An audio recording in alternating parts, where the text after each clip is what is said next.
உயிரிலே உன் பெயரை எழுதினேன், அருகிலே இல்லை என்று உருகினேன். மலையிலே செம்பருத்தி மலையிலே அலைகிறேன் இன்று ஒரு முடிவிலே.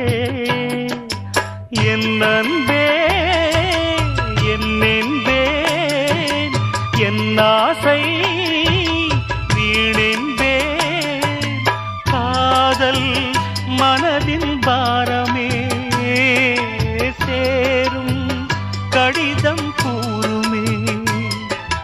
நாளை விடியும் நேரமே நதியில் என்னுடன் மிதக்குமே.